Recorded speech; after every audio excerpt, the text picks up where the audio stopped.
Hello everyone, welcome to Math Facilitator. As a part of Polyset series, we have started our physical science subject. So in that today we are going to discuss electric current chapter. So these are also one-shot notes, and these notes are not only for the students who are preparing for the Polyset examination, but also the students who are preparing for the 10th exams. So these are very easy to learn, and every concept is explained in these notes. So the link of these notes is provided in the description box. If you click on that link, you will be directed towards our blog, and in our blog you will find these notes and you can learn from there. Okay, so let us get into our session. So firstly we will see a few terminology used in this electric chapter. First is conductor.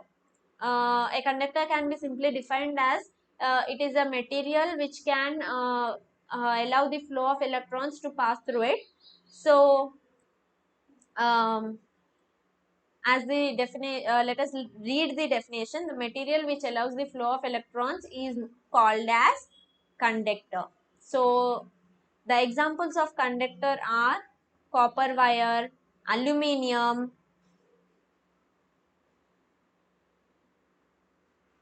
aluminium, okay, silver.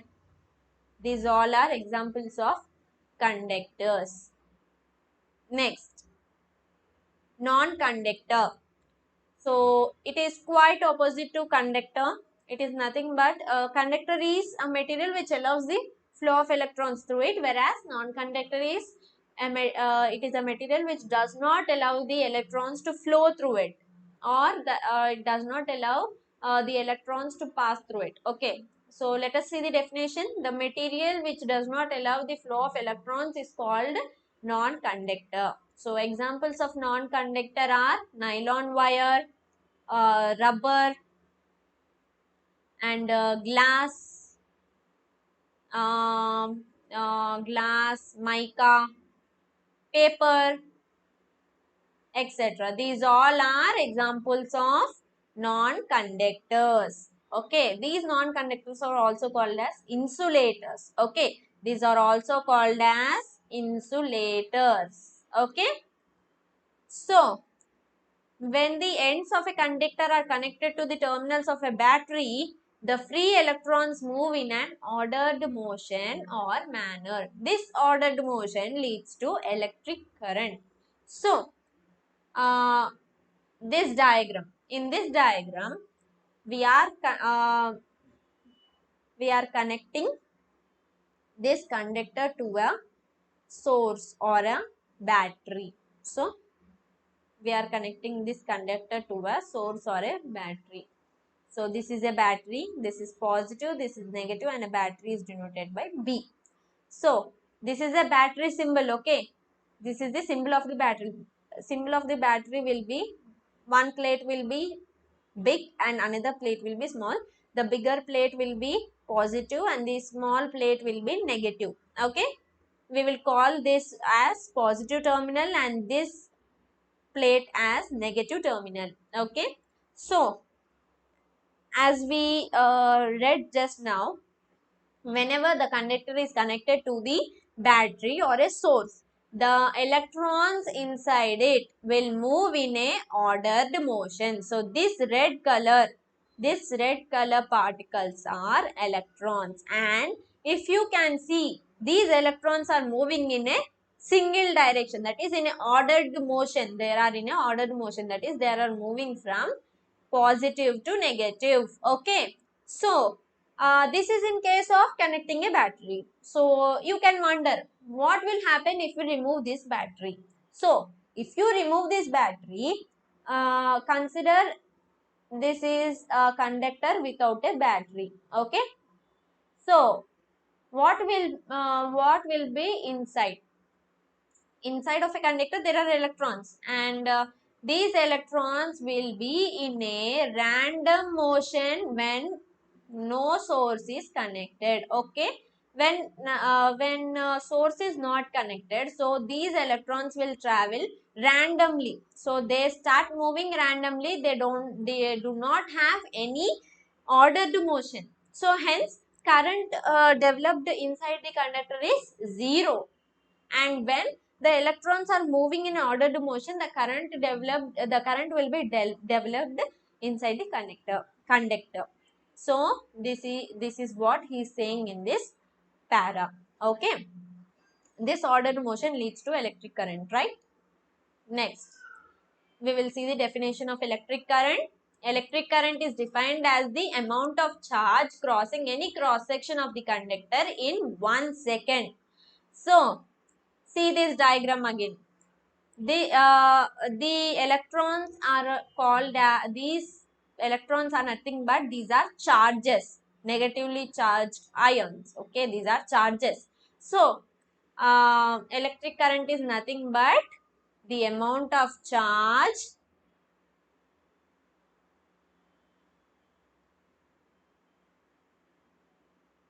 electric current is nothing but the amount of charge crossing any cross section of a conductor. So how is this conductor? It is having a cross section, right? It is having cross section, right? This is a cross section. So the amount of charge crossing this cross section is in 1 second is called as electric current. Okay. Next, if q coulomb of charge crossing through any cross section in time t, then electric current is defined as q by t. Q is a charge crossing through any cross section. Okay, q is a charge and t is the time. So electric current I equal to q by t. Okay. Next, the SI unit of electric current is amperes. So 1 ampere equal to 1 coulomb by 1 second. Okay. We are writing this from this formula only. Okay, this one, 1 ampere equal to 1 coulomb per 1 second. So SI units of electric current is ampere, so we are placing in place of I we are writing 1 ampere equal to q. Q is charge, so SI units of charge is coulombs, so we are placing 1 coulomb in place of q. And t, the units of time is seconds, so we are placing seconds in place of t. Okay. Next, 1 coulomb of charge contains 6.25 into 10 to the power 18 electrons. Okay. So 1 coulomb of charge will have 6.25 into 10 to the power 18 electrons in it. Okay. Next, the electric current is measured by an ammeter. Okay, you can remember this the SI units of current is amperes. So you can simply remember like this. The SI unit is amperes. Sorry, amperes, and we are measuring the current with ammeter. Okay. Next, potential difference. The work done by the electric force 1 unit positive charge to move it from one point to another in electric field is called potential difference. So, it is denoted by V. It is denoted by letter V. Okay. So, the work done by electric force 1 unit positive charge to move it from one point to another in electric field. So, if you consider this as a conductor, so we are having a force. Before connecting the battery, we don't have any force and any electric field, so the electrons will be moving randomly. So after connecting a battery, there will be a electric field generated, so there will be a force which will move the electron from one point to another, that is from this point to this point. Okay, this work done in moving the 1 unit positive charge from one point to another in electric field is called as potential difference. Okay, and it is denoted by a letter V. So the formula for potential difference is V equal to W by Q. W is nothing but work done. Okay, W is nothing but work done and Q is charge. Okay, and Q is charge. Okay. Next, the SI unit of potential difference is volts, and we are writing this formula as 1 volt equal to 1 joule per 1 coulomb. We can write this by this formula, V equal to W by Q. So, SI units of voltage V is volts. So 1 volt equal to SI units of work is joules. So 1 joule. We are replacing W by joule. And we are replacing Q is charge. So we are replacing Q by coulombs. The SI units of charge is coulombs. So we are replacing it by coulombs. So 1 volt equal to 1 joule per 1 coulomb. So this is about potential difference. Now coming to electromotive force, EMF. Okay, the work done by chemical force to move unit positive charge from negative terminal to positive terminal of the battery is called as EMF. So I have said you just now that whenever we are connecting a battery, an electric field is generated or formed. It is the main reason for creating a force and moving the charge from one point to another.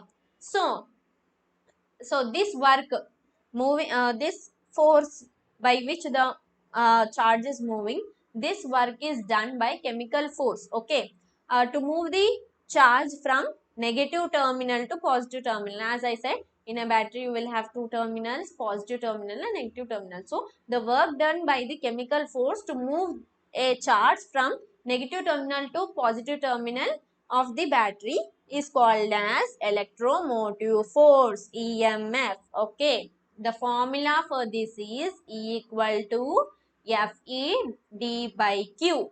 Okay, Fe is chemical force, electrical force F is, and d by Q, distance by charge. Next, a electric cell is a device that maintains constant potential difference between its terminals. The electric cell converts chemical energy into electrical energy, right? We have learned this in previous classes also in batteries. So, an electric cell is a device that maintains constant potential difference between its terminals. Yes, it is absolutely correct. Why? We get variations in our house voltage. Like sometimes we get low voltages, sometimes we get high voltages. So, we have variations in our house domestic voltage. But if you use a battery in some remotes or anything, do you get any voltage changes, that is it will work slowly or fastly, or you will have any change in the voltages? No, because it has a constant potential difference between its both the terminals. So there will be no change in the voltage. So it maintains a constant potential difference. Okay. The cell converts chemical energy into electrical energy. Okay. Next, voltmeter is used to measure potential difference and EMF between two terminals of battery. So, we are using a voltmeter to measure a potential difference. In previous case, we have used a ammeter to measure current, right? Now, we are using a voltmeter to measure potential difference, that is nothing but voltage. Okay, and EMF between two terminals of the battery. This voltmeter measures the EMF between two terminals of the battery. Okay, it is connected parallelly in the circuit. Remember this point, parallelly. It is very important. Every time we have to connect the voltmeter parallelly and the ammeter in series. Okay, so then only you will get the value. Otherwise, if you connect this voltmeter in series, you are not going to get any voltage value, because for measuring this voltage we are keeping the resistance high. We are using a resistor, it will have a high resistance. So when we connect this voltmeter in parallel, then only it will measure. If we connect this voltmeter in series, as the resistance is high, there will be a huge voltage drop, that is huge voltage will be wasted in form of heat, and the reading will not be correct, and the instrument would be damaged also. And whenever, and ammeter should always be connected in series, because the resistance of the ammeter is always less, because we are measuring current. So we have to keep the resistance less. In order to reduce the voltage drop, we have to keep the resistance less. So always we have to connect the ammeter in series, and always we have to connect the voltmeter in parallel. You have to remember this point. This is very important. Okay, this is very important point. So now coming to Ohm's law, we will perform a small experiment to prove this Ohm's law. So the aim of this Ohm's law is to show that the ratio of V by I is a constant for a conductor. So in this we are proving that V by I ratio, that is voltage by current ratio, is constant for a conductor. Okay, the materials required for this for doing this for doing this experiment is 5 dry cells, each of 1.5 volts. So each dry cell should be 1.5 volts. Okay, rating. This is the rating of the cell. So this number is called as rating. So 1.5 volts rating dry cells will be used in this experiment. Conducting wires, an ammeter, voltmeter, thin iron spoke of length 10 centimeters, LED, and a key. So you all know that we are using an ammeter to measure the current, and we are using a voltmeter to measure the voltage, and a iron spoke of length 10 centimeters, and a LED, and a key. We are using this key as a switch. Okay, now let us see the precautions. In every experiment we have few precautions. So in this experiment also we have precautions. The first precaution is take care while connecting wires to the source. So we have to take care of the wires while connecting. So there should not be any loose connections. If there are loose connections, the readings will be not the readings will be incorrect, and sometimes the readings will be not coming also in the meters. Okay, we have to check for the loose connections. If there any, we have to tighten them up. Okay, next precaution is the readings of voltmeter and ammeter are to be taken without parallax error. So parallax error is nothing but it is a human error, because every meter, when we are observing a meter, this is a meter, so one should stand parallelly in the sense we have to be parallel to this meter. If this is a meter, this is human, then this human should be parallel to the meter and should see the meter straightly. He should not stand cross like this. If he stand here, he will find the value different. If he stand here also, he will find the value different. So always uh, the person who is observing the readings should stand parallelly and straight to the meter. Okay, then only you will get a correct value. And this, if he is standing here, he will see that a meter has a mirror on it. Okay, so mirror, and inside we will have a pointer which points the reading.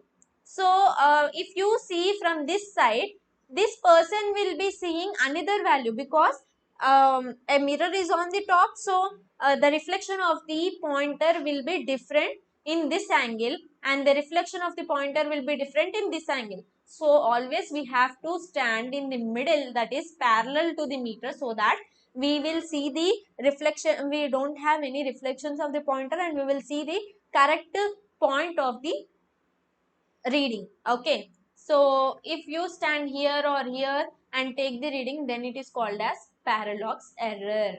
Okay, So we have to avoid this error and we have to always stand parallel to the meter and take the readings. Okay. Next, temperature of iron spoke is constant during the flow of current through it. So we have to maintain the temperature of iron spoke constant throughout the experiment. So here iron spoke is nothing but we are using a conductor. Okay, this is a conductor, right? Iron is a conductor. So we are using a conductor to do this experiment. Okay, this is the diagram of the experiment, and we are using a iron spoke. This iron spoke is connected to the battery. This is positive, this is negative, and this is current flow. This arrow indicates the current flow. The current is flowing like this. Okay, like this. This is the current flow path. Okay, this is called as path. Okay, this is the current flow path, and this is voltmeter. As you know, we are using this voltmeter to measure voltage, and we are using a ammeter to measure current, and we are using a key to switch on and off the circuit. Okay, this whole thing is called as circuit. We have to remember these all terms. Okay, this whole thing, this whole diagram is called as a circuit diagram. Okay, or simply a circuit. Okay, now you understood the connections. The battery positive terminal is given to the iron spoke, and here we are connecting the voltmeter parallelly to the iron spoke. If you observe, we are connecting voltmeter parallel to the iron spoke, right? And again we are connecting iron spoke leaving terminal to the key, and again key is connected to the ammeter, and ammeter is connected to the negative terminal of the battery. So this is the way we connect this circuit, and if you see, ammeter is connected in series in the circuit and the voltmeter is connected in parallel. Okay, now we will see the procedure how to do this experiment. Let us take a iron spoke and solder it with the conducting wires at both ends. As I said, here we are soldering the conductors here. Okay, both ends. Soldering is nothing but we are connecting. We are connecting the wires at both ends. Okay. Now, next, these two wires connected to a cell of 1.5 through an ammeter and a key. Okay. These two wires are connected to a battery or a cell. This is cell or a battery. Okay. And again we are connecting it to an ammeter and a key. Right. Connect a voltmeter across two ends of the iron spoke. Across in the sense parallel. Okay. Across means parallel to two ends of the iron spoke.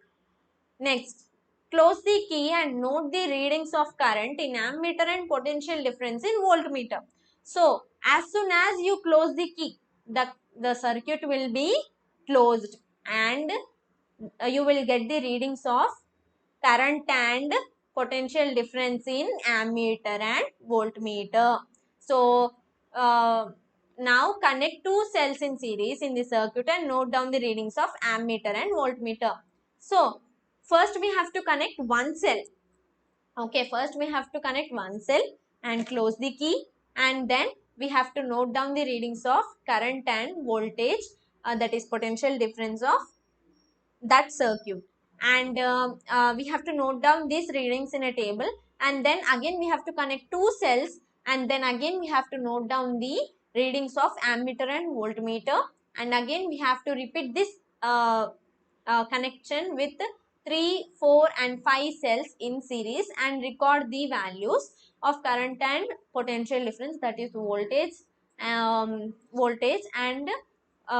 note them in the tabular column.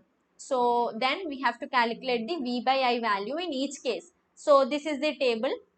So we have to note down the potential difference, current and V by I ratio. So in every case we will get the V by I ratio as constant. Okay. So this is the reason we are doing this experiment.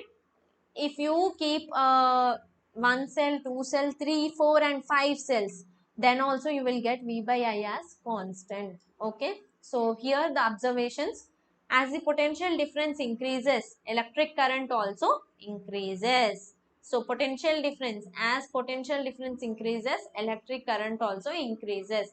So what do you understand from this?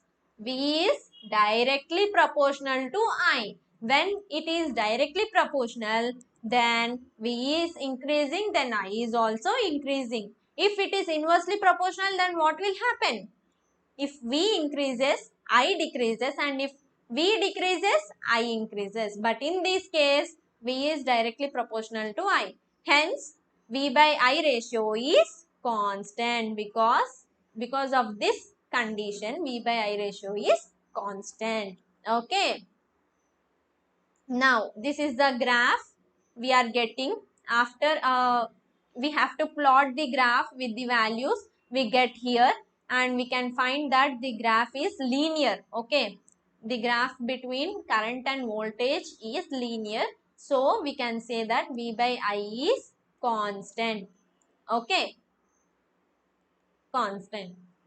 Now, the result of this experiment is, we can conclude that potential difference between ends of iron spoke is directly proportional to the current passing through it, right? A graph is drawn with V on x-axis and I on y-axis gives a straight line passing through the origin. Right, just now I have explained you, we are drawing a graph between I on y-axis. This is y-axis, right? And V on x-axis. So we are this is origin. So from this we are drawing a graph and we are getting a linear graph. So V by I is a constant. Straight line. So V by I is a constant. This is V proportional to I and V by I equal to constant. Hence, 2 iron spoke is a ohmic material. So this V by I is constant for iron spoke, right? We are doing this experiment with an iron spoke. So V by I is constant for iron spoke. So it is called as a ohmic material. So if this Ohm's law is not applicable for few materials, so that materials are also called as ohmic materials. So the materials which obey the Ohm's law are called as ohmic materials. Example, metals. The metals which does not obey the materials which does not obey the Ohm's law are called as non-ohmic material, and materials which obey the Ohm's law are called as ohmic materials. So this is the definition of ohmic materials. The materials which obey the Ohm's law are called as ohmic materials, and examples are metals, right? By using a LED instead of iron spoke and record the values of potential difference and current and draw a graph between V and I.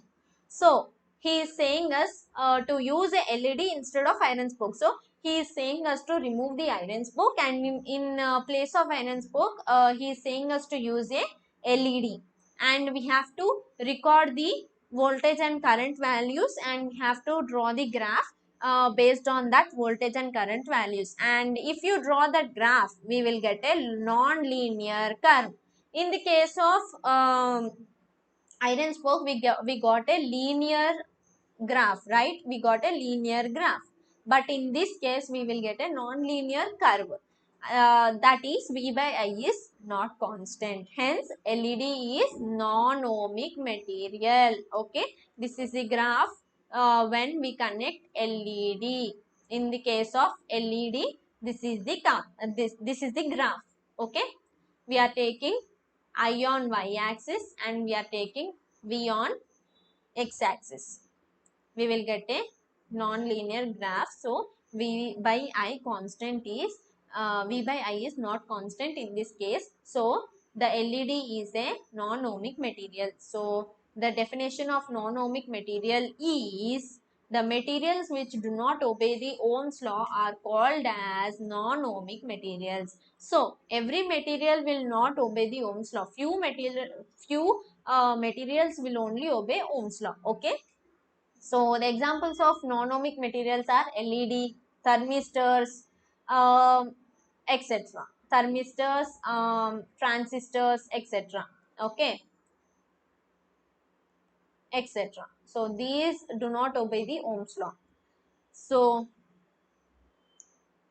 Now we will see the statement of Ohm's law. At constant temperature, the potential difference between ends of conductor is directly proportional to electric current passing through it. As I said before, V is directly proportional to I. By this also we can write this statement. It is simple. At constant temperature, we have in precautions we have discussed that we have to maintain the temperature of the iron spoke constant. In that case only we will get the V by I as constant. Okay. So at constant temperature, the potential difference between ends of conductor is directly proportional to electric current passing through it. V is directly proportional to I. So V equal to IR. So to remove this proportionality constant, we are replacing this by R. So V equal to IR. Okay. So where R is a constant called resistance. So R is a resistance. Okay. This is a proportionality constant. We are removing the proportionality symbol and replacing that with R. Okay. Now this Ohm's law has few limitations. So let us see them quickly. The Ohm's law can be applied only to metal conductor provided temperature and other physical conditions remain constant. Understood? The Ohm's law can only be applied to metal conductors which have constant temperature as well as other physical conditions should be constant. Okay. Now, second limitation is it is not applicable to gaseous conductor and semiconductors. So, this Ohm's law will be unapplicable to gaseous conductors and semiconductors. Okay. In semiconductors, we have just now seen LED, thermistors. These all are semiconductors. Okay. Okay. So, resistance. Now, these two are limitations of Ohm's law. Now, let us see the definition of resistance and what is resistance is. Okay. The property of a material which obstructs the flow of electrons in a conductor is called as resistance. Okay. So, it is quietly opposite to conductor, right? Conductor which allows the flow of electrons through it, and resistance is a material it is a property. So it is a property of a material which obstructs the flow of electrons in a conductor. Okay. Resistance formula is R equal to V by I. So just now we saw that just now here we saw the formula, we replaced the proportionality V equal to IR, right? V equal to IR. So we want resistance, so R equal to V by I. Okay, this formula we got from here. Okay, from here only we got this formula. Okay, next, the SI unit of resistance is ohms. It is denoted by this symbol.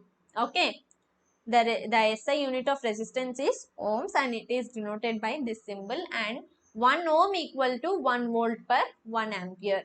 By this formula you can write this one. Okay, 1 ohm equal to 1 volt per 1 ampere. So 1 ohm, when 1 volt potential difference applied across ends of the wire and 1 ampere current flows through it, then resistance is said to be 1 ohm. Okay. So whenever 1 volt potential difference, that is 1 volt voltage is applied to the terminals of the conductor, then 1 ampere current flows through it, that is flows through the conductor, and then the resistance is said to be 1 ohm. Okay. This is about resistance. Now, electric shock. Electric shock can be experienced when a potential difference exists between one point of body to another. Sorry, one part of body to another part. Okay. So, whenever the potential difference will be in between one part of body to another part, we can experience the electric shock. Okay. Uh, When a bird stands on a high voltage wire, the potential difference does not exist between its legs because it stands on a single wire. Okay. when a bird for this is an example for this definition. Whenever a bird standing on a high voltage wire, if you see these both are high voltage wires, so uh, whenever our body touches both the lines, then only we get electric shock. So in this case, a bird is standing only on the wire, only on a one wire of the high voltage wire. So it does not, so the legs, uh, there will be no potential difference between its legs because it is standing on a single wire. Hence, it does not have any electric shock. It will not feel any electric shock. Okay. The electric shock is combined effect of potential difference, electric current and resistance. Yes, it is a combined effect of electric current, resistance and potential difference. Okay. By only one parameter we cannot get affected. The all three parameters will be present in the case of electric shock. Okay. Now next, factors affecting the resistance of a material. So there are few factors which affects the resistance of a material. So they are length, area of cross section, temperature and nature of the material. So first we will see one by one. First one is length of a conductor and resistance. So to find this, we are doing a small experiment, and the aim of this experiment will be to prove the resistance of a conductor is directly proportional to the length. So what is the aim of this experiment? The aim of this experiment is resistance of a conductor is directly proportional to length. Okay, this is the aim of this experiment.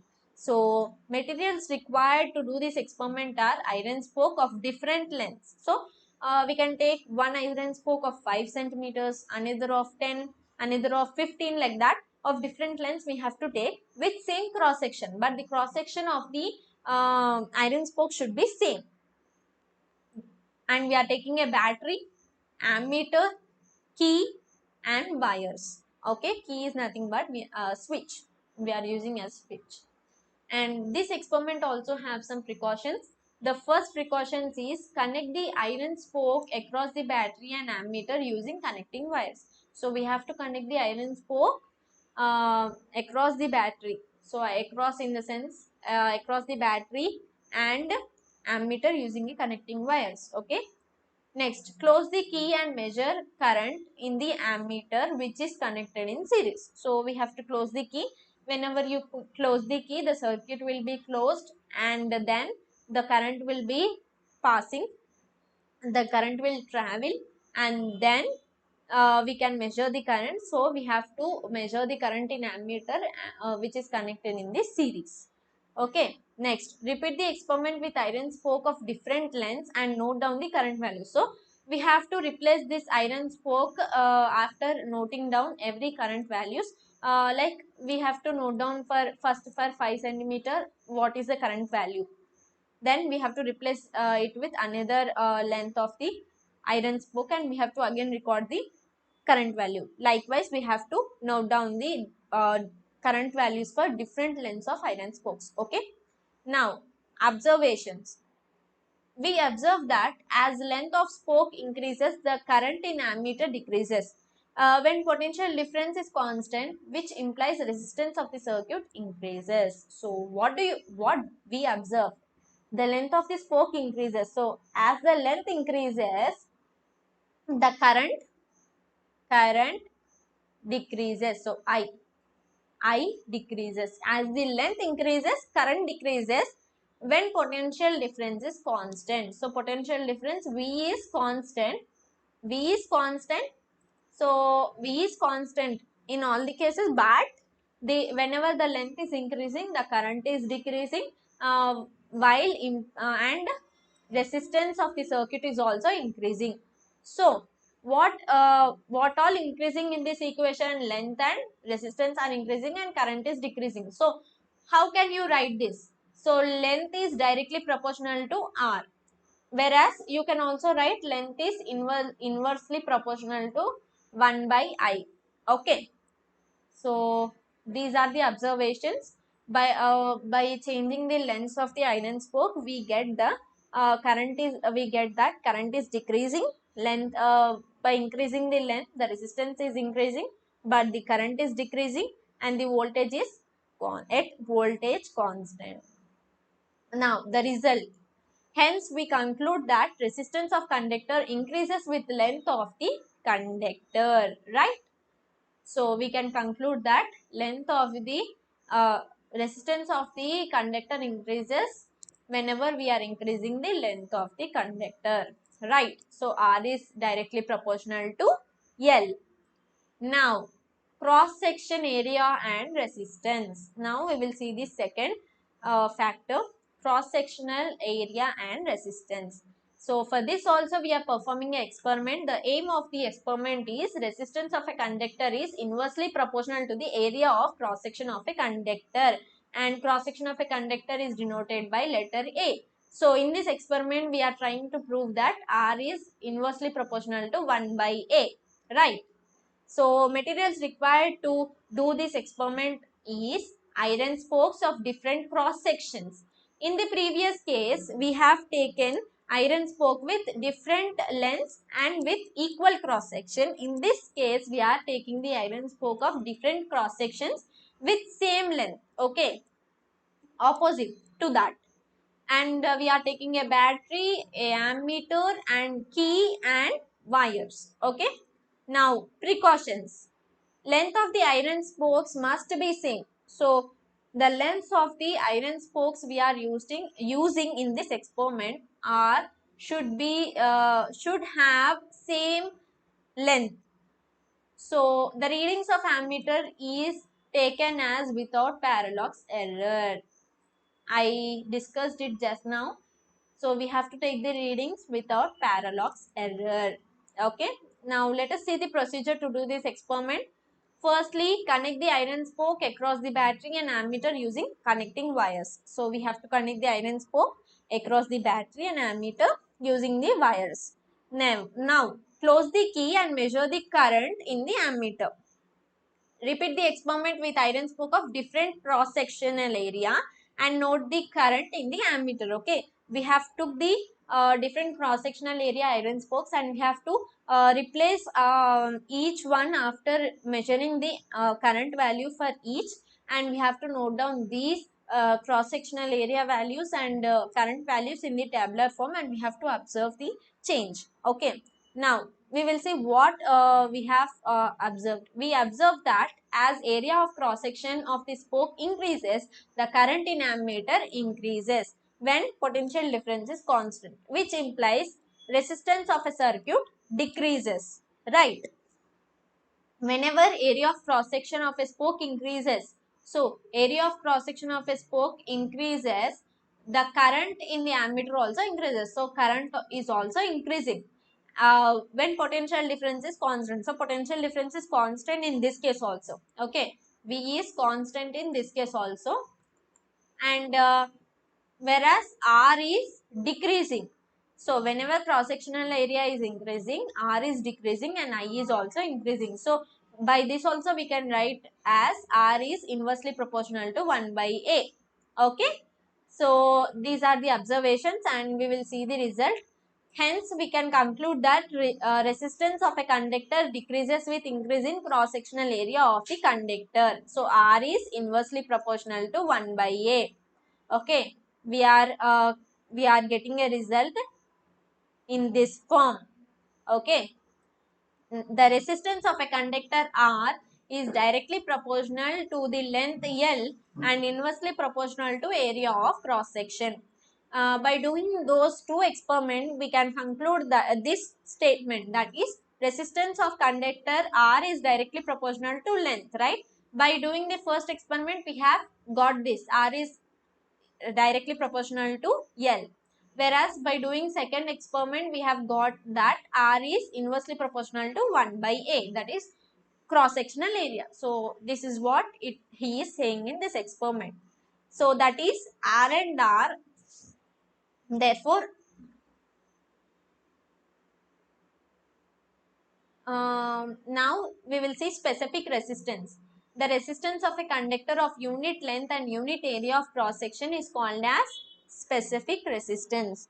So, the unit length and unit area of cross section of a material is called as specific resistance. Okay. The SI unit of specific resistance or resistivity is ohm meter. Okay. The specific resistance is also called as resistivity. Okay. It is also called as resistivity. And the SI unit of specific resistance or resistivity is ohm meter, and it is denoted in this way. Okay. It is denoted in this way. Okay. Now, the resistivity depends on temperature and nature of material. Okay. The resistivity of any material depends on temperature and nature of the material. So, it is independent of physical dimensions like length and area of cross section of the conductor. So, it only depends on temperature and nature of the material, whereas it is independent. It does not depend on physical dimensions such as length and area of cross section of the conductors. Okay. Next, resistance depends on temperature, nature of the material, and also physical parameters like length and area of cross section. Whereas resistance depends on both temperature, nature of material, as well as physical parameters such as length and area of cross section of the conductors. Okay. Resistivity is not like that. It only depends on the nature and temperature of the material. It does not depend on the physical dimensions. Okay. Let us see the applications of specific resistance or resistivity. First one, the value of resistivity determines the conductivity of the material.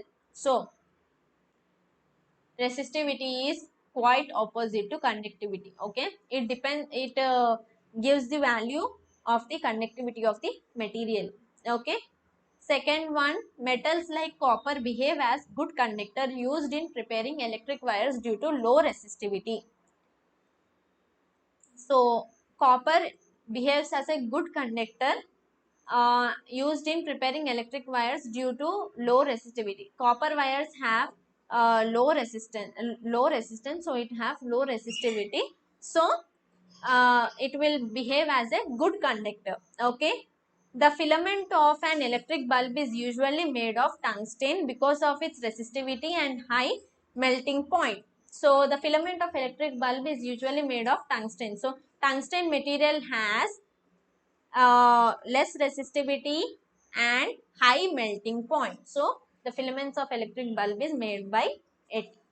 Now, coming to electric circuits. The closed path created by the connecting wires through a battery along which electrons flow is called an electric current. Right.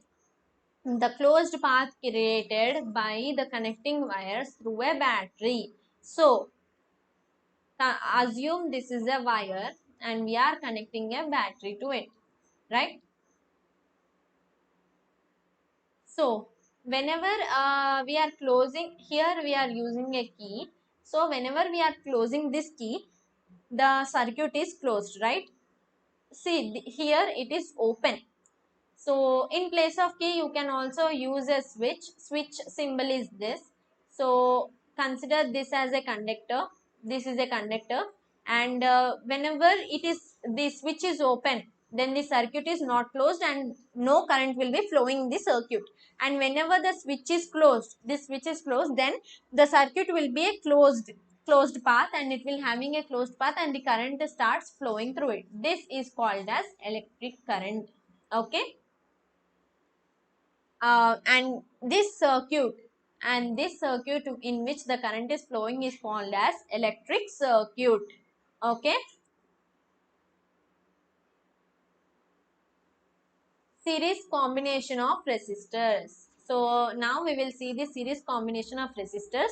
The number of resistors connected such that same current flows through each resistor then is said to be series combination. So series is nothing but resistor is denoted, resistor symbol is this. This is a symbol of a resistor. Okay, so series means we are connecting one end of the resistor to the, this is the starting end, right? This is the starting end of the resistor and this is the ending. So we are connecting one ending of the resistor to another starting end of the resistor, and again we are connecting one ending of the resistor to another starting of another resistor. So this connection is called as series connection. Okay, this connection is called as series connection. So the number of resistors connected such that same current flows through each resistor. So whenever we are connecting like this, same current is flowing through every resistor, right? Because they are connected in series, because this the ending of one resistor is connected to the starting of one resistor.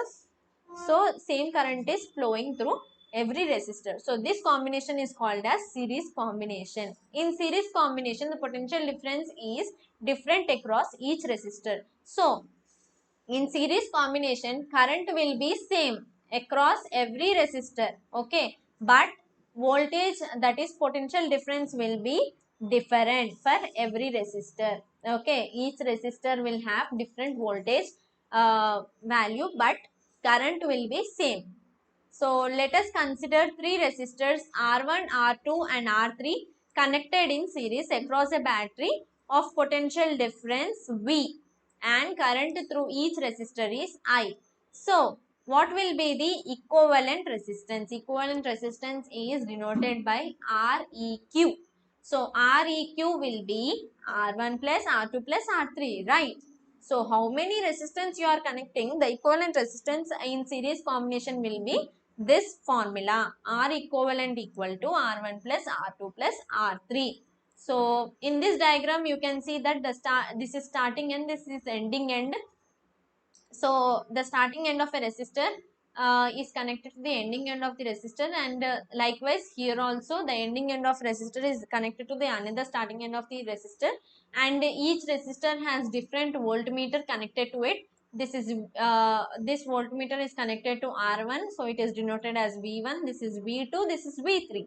So each voltmeter gives different value for each resistor, and this is the voltmeter connected to the ends of the both the terminals of the conductor. So this will be connected to a source or a battery. Okay, this will be connected to the source or a battery. Okay, then I will be entering from here and leaving from here. Okay, so this is the equivalent resistance formula in case of series combination. Okay, the equivalent resistance of three resistors connected in series is equal to the sum of their individual resistance. Okay, the equivalent resistance of three resistors connected in series is equal to sum of their individual resistance. Okay, so the equivalent resistance is equal to the sum of their individual resistances. Okay, now we have seen series combination. Now we will see the parallel combination of the resistors.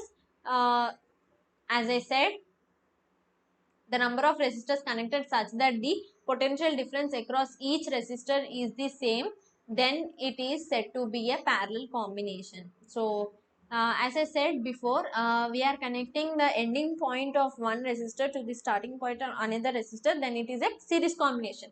In parallel combination, it is not like that. This is a resistor. Yes, see, this is the starting point of the resistor and this is the ending point of the resistor. If you can notice the difference in series and parallel, here we are not connecting the ending point of resistor to another starting point of the resistance, but we are connecting the starting point of one resistor to another starting point of another resistor. Okay, like the, and an ending point of another resistor to other one. So we are connecting starting to starting. Okay, same starting point of one resistor to another starting point of one resistor. So this is forming a parallel combination, and for every parallel combination we are connecting a ammeter, separate ammeter. Okay, we are connecting a separate ammeter for every resistor, and from here the current is coming and from here the current is leaving. So these wires are connected to a battery or a source. Okay. So the number of resistors connected such that the potential difference across each resistor is same. So in parallel combination, current will be different for each resistor and potential difference, that is voltage, will be constant for every resistor, that is voltage value will be same. Okay, that is potential difference value will be same for every resistance, but the current value will be different, unlike series combination. In series combination, it is quite opposite, in that current value is same and voltage value is different, right? Okay. In parallel combination, the current through each resistor is different. So let us consider three resistors R1, R2 and R3 connected in parallel across a battery of potential difference V, and I1, I2 and I3 are the currents through resistors R1, R2 and R3 respectively. So what all we are assuming? We are taking three resistors R1, R2 and R3, and we are assuming the potential difference, that is voltage, as V and currents as I1, I2 and I3. So, uh, the equivalent resistance will be 1 by R equivalent equal to 1 by R1 plus 1 by R2 plus 1 by R3. This is the formula of equivalent resistance in parallel combination. You have to remember the equivalent resistance formulas for both series combination and parallel combination. Okay, these are important formulas, and you have to remember the diagrams, circuit diagrams, how to connect the series circuit and how to connect the parallel circuit. Okay, then only you can write the formulas easily. Okay. The reciprocal of equivalent resistance R equivalent is equal to the sum of the reciprocals of individual resistances. So, in this case, the reciprocal of equivalent resistance is equal to the individual resistance, the reciprocals of individual resistances. In that case, the equivalent resistance is equal to the equivalent resistance of individual resistances in series combination case, right? In this, the reciprocals of equivalent resistance are equal to the reciprocals of individual resistances. Okay. The electric appliances in household circuits are connected parallel. Okay, we are connecting parallelly because this you can simply understand this logic, because if you want to on a fan, if you connect fan, light and all appliances in series, if you on one thing, everything will be on, because current will pass through every appliance, right? uh, Unlike in parallel connection, if you want to on fan, you can only on one switch and only fan will be on. This is the reason why we are connecting the household circuit in parallel form. Okay, the electric appliances in household circuit are connected parallel because if any appliances is switched off, the other appliances are not affected. Same thing, if you want to off the fan and it is connected in series with the light, then if you off the fan, light will also get off, light will also be off. So this will be a problem. So we are connecting it in parallel so that we can off and on the desired appliance only. Okay, if they are connected in series, if one appliance is switched off, all the other appliance will switched off, right? This is what I have said just now. Okay, the headlights of a car are connected in parallel because in parallel wiring both headlights gets the power. If one light goes off, the other will work. Okay, the headlights of a car will be connected in parallel so that both lights have the power. Next, yes, because if whenever assume this as a light, So whenever these both are connected in series, if one light gets damaged, other one also will be damaged because they both are connected in series. If the one light is connected, in parallel to another light, if this light is damaged, then this will be working because its path is different and this path is different. So there will be no disturbance in other appliances. Okay. So if one light will be damaged, other will be working. Okay. Next, we will see the Kirchhoff laws. In Kirchhoff laws, we have junction law and loop law. We have two, junction law and loop law. Junction law is nothing but the sum of the currents entering into the junction is equal to the sum of the currents leaving the junction. Junction law is defined as sum of the currents entering into the junction. So in this diagram, if you consider this as a junction, in this the sum of the currents entering into the junction will be equal to the sum of the currents leaving the junction. So how many currents are entering this?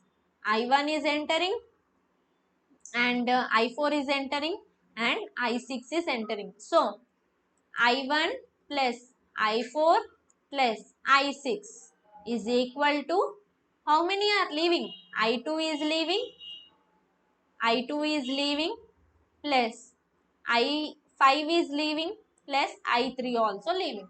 So this I1, I4, I6 will be equal to I2 plus I5 plus I3 because these currents are leaving and these currents are entering. This law is based on the law of conservation of energy.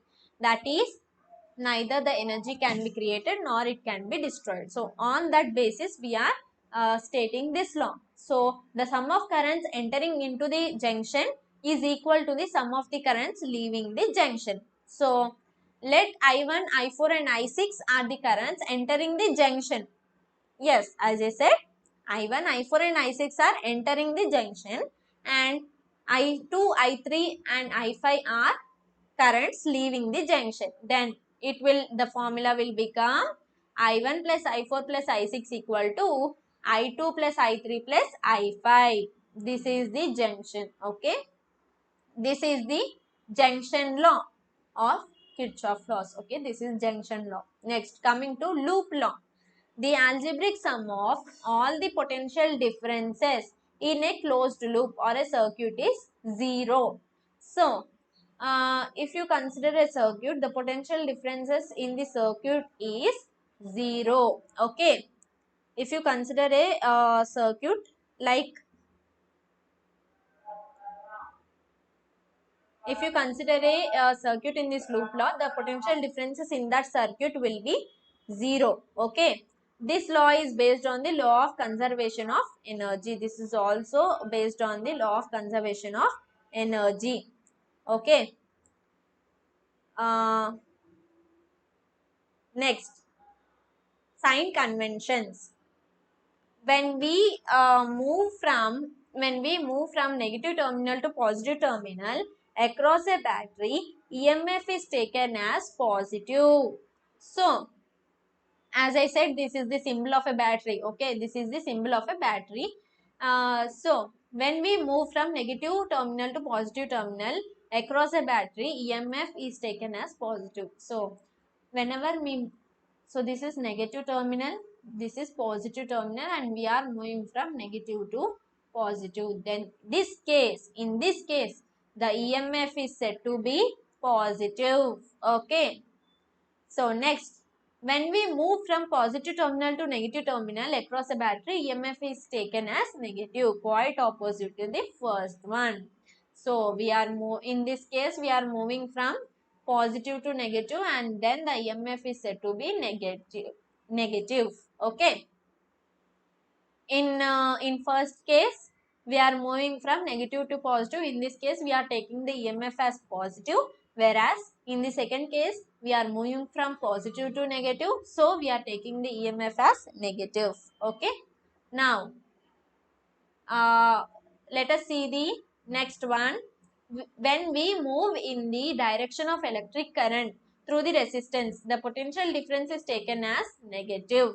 So, when we move the electric current through the resistor, the potential difference is taken as negative. So, whenever we are moving the electric current through the resistor, the potential difference is taken as negative. Okay, whenever the current is passing through this resistor, the potential difference is taken as negative.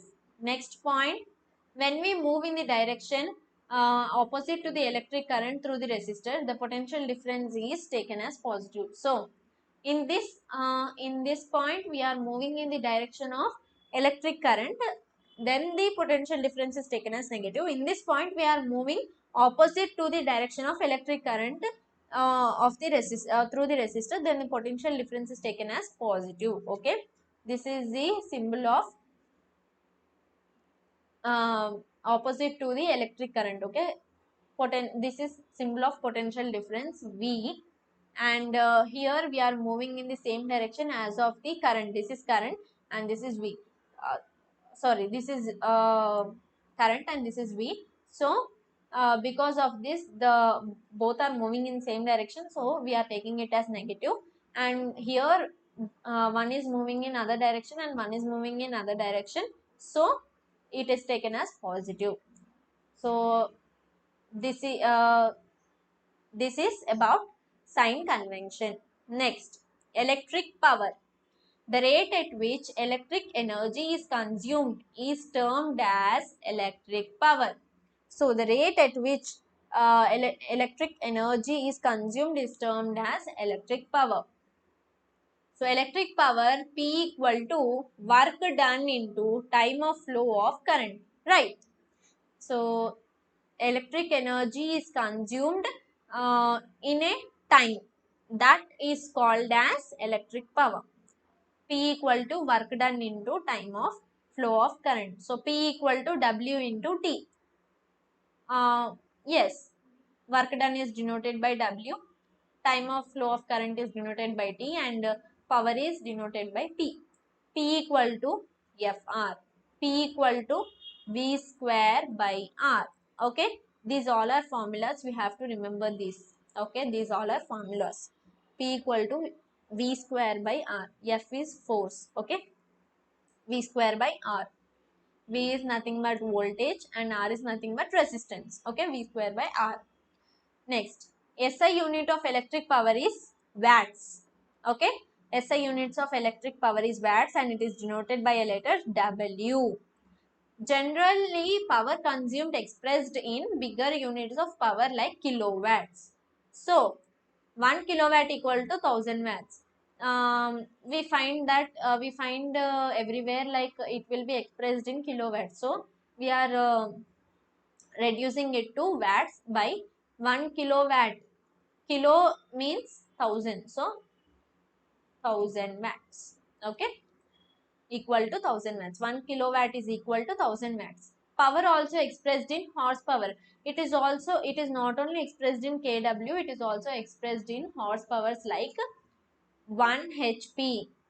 HP is horsepower. Okay, 1 HP equal to 746 watts. So 1 HP is equal to 746 watts. Okay, you have to remember these values. Okay, you can get in objective. I mean, you can get these numbers also in the your exam.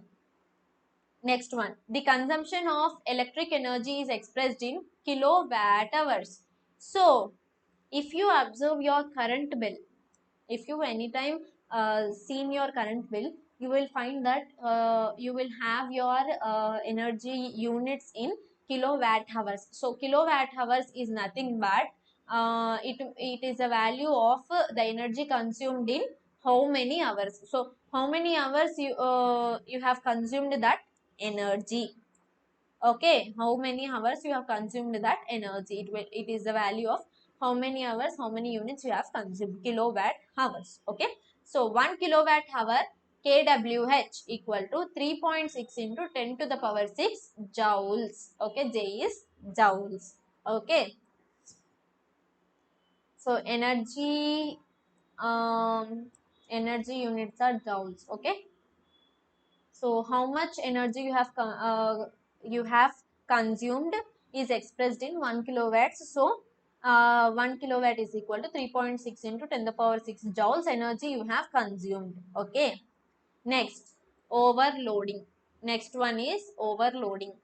If the value of current flow goes above the required value of circuit, then the wire fails to bear the load of electric current. This is called as overloading. Right. Uh, you sometimes you experience over voltages, and sometimes you will experience low voltages. During low voltages, devices which are sensitive, they might be damaged, but wires and all will not be damaged, right? Because their rating will be high, so it will not be damaged. But in case of over voltages, that is in case where you will get over current flows, then in that case the wire will not be capable to withstand that current. In that case the wire will fails, and like fire accidents can occur. Okay, short circuits occurs. In that case these all things occurs. So this case is called as overloading. Okay, overloading. This leads to fire accidents. Okay, as I said, now this leads to fire accidents. Whenever overloading occurs, the wire fails to bear that uh, bear that current, and this leads to fire accidents. To protect from overloading, we use electric fuse in the household circuits. So to protect from this overloading, we are using electric fuse. If you see in your houses, near the mains, you will have the fuses, because these fuses are used to protect the your household appliances and circuits. Whenever this overloading occurs, whenever the current will the current comes to it with a high value, then first fuse will be trip off, fuse will get tripped off. So the wire in that fuse will be melted off, and the circuit will be break. Whole circuit will be break, and current will be cut off to your house. After repairing your fuse, you will get the current back. So by using a fuse, electric fuse, we are protecting our appliances, and we will not be facing any short circuits, fire accidents, and our devices will be safe. Okay, so we are using a electric fuse. Next, what is a fuse? The fuse consists of a thin wire having low melting point. Due to this, if current in a circuit increases above a particular point, the fuse wire gets heated and melts. Same thing, just now I have said this.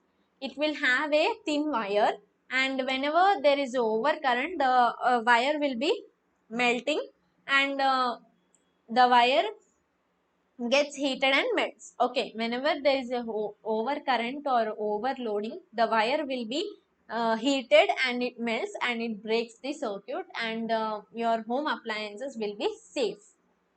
A piece of wire made of lead and tin alloy.